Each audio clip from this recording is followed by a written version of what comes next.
നമസ്കാരം. എന്തെങ്കിലുമൊക്കെ പഠിച്ച് ഏതെങ്കിലുമൊക്കെ 4 അക്ഷരം പഠിച്ച് നിനക്കൊരു സർക്കാർ ജോലി വാങ്ങിക്കൂടെ എന്ന് ചോദിച്ചിരുന്ന വീട്ടുകാർ, വല്ല IAS IPS എഴുതി ആ വഴിക്കൊന്ന് പൊക്കൂടെ എന്ന് ചോദിച്ചിരുന്ന കൂട്ടുകാർ, ഇവരെല്ലാം പണി നിർത്തി. ഇപ്പോൾ പിള്ളേരെ കണ്ടാൽ വീട്ടുകാരും കൂട്ടുകാരും ഒക്കെ ചോദിക്കുന്നത് ആരുടെങ്കിലൊക്കെ കൈകാലം പിടിച്ച് നിനക്ക് കേരളത്തിൽ ഒരു PSC മെമ്പർ ആയിക്കൂടെ എന്നാണ്. എങ്ങനെ ചോദിക്കാതിരിക്കും? വാരിക്കോരിയല്ലേ കൊടുക്കുന്നത്.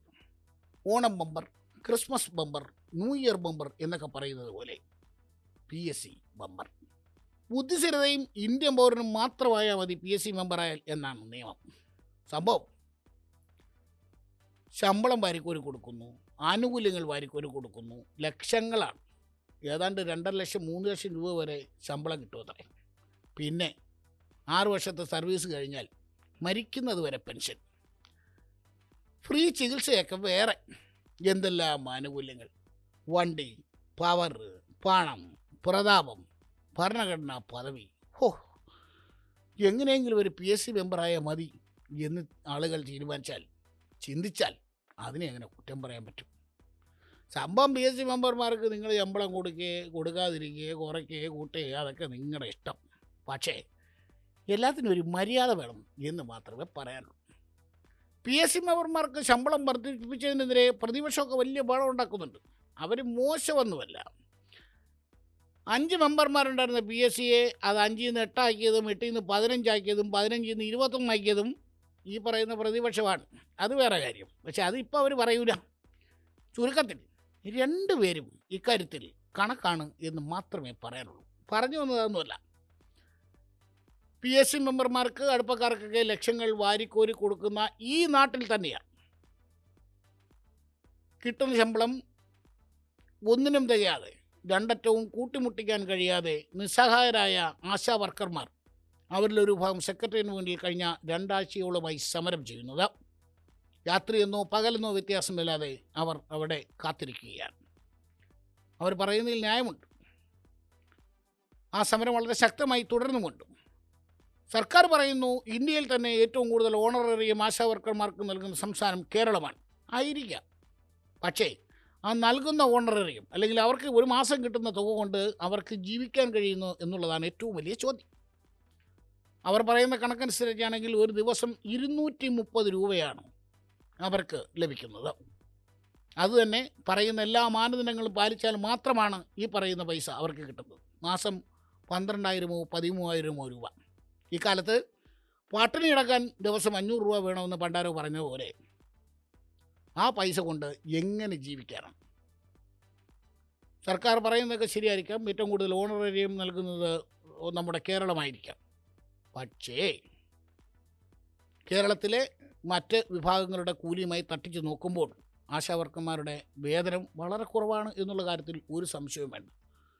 എത്രയും വേഗം ആ സമരം ന്യായമായ രീതിയിൽ ഒത്തുതീർപ്പാക്കാൻ സർക്കാർ തയ്യാറാകണം എന്ന മുറവിളി പല കോണുകളിൽ നിന്ന് ഉയരുന്നുണ്ട്. സമരത്തിന് ദിവസം തോറും പിന്തുണ ഏറി വരികയാണ്.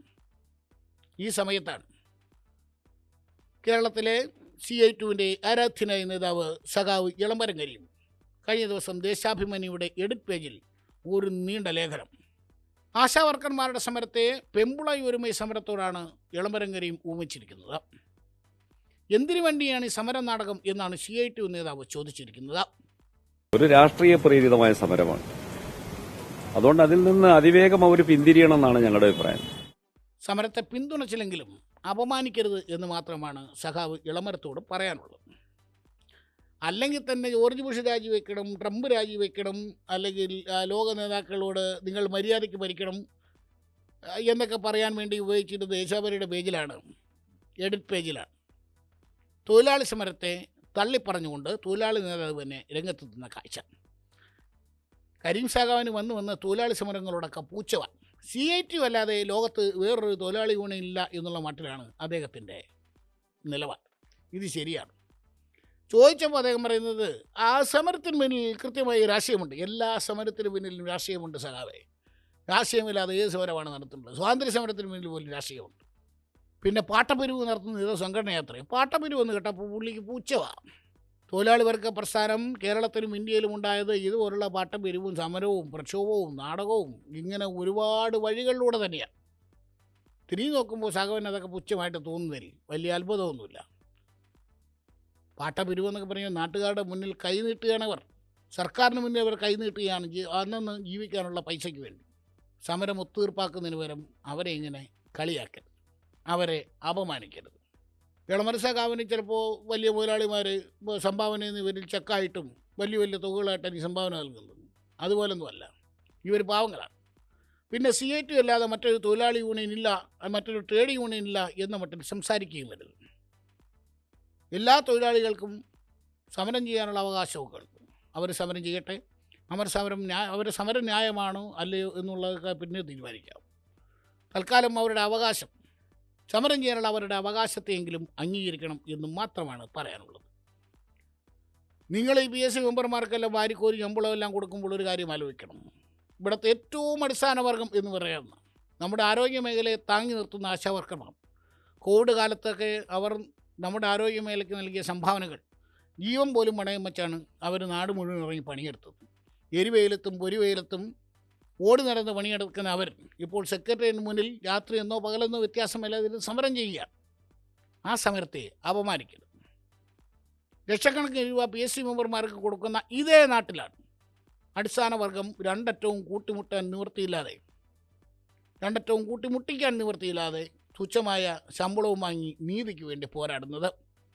ആശാവർക്കർമാരായാലും സ്കൂളിൽ കുട്ടികൾക്ക് ഭക്ഷണം പാചകം ചെയ്തു കൊടുക്കുന്ന സാധാരണക്കാരായ തൊഴിലാളികളായാലും അവരെ ഇങ്ങനെയിട്ട് ദ്രോഹിക്കരുത്.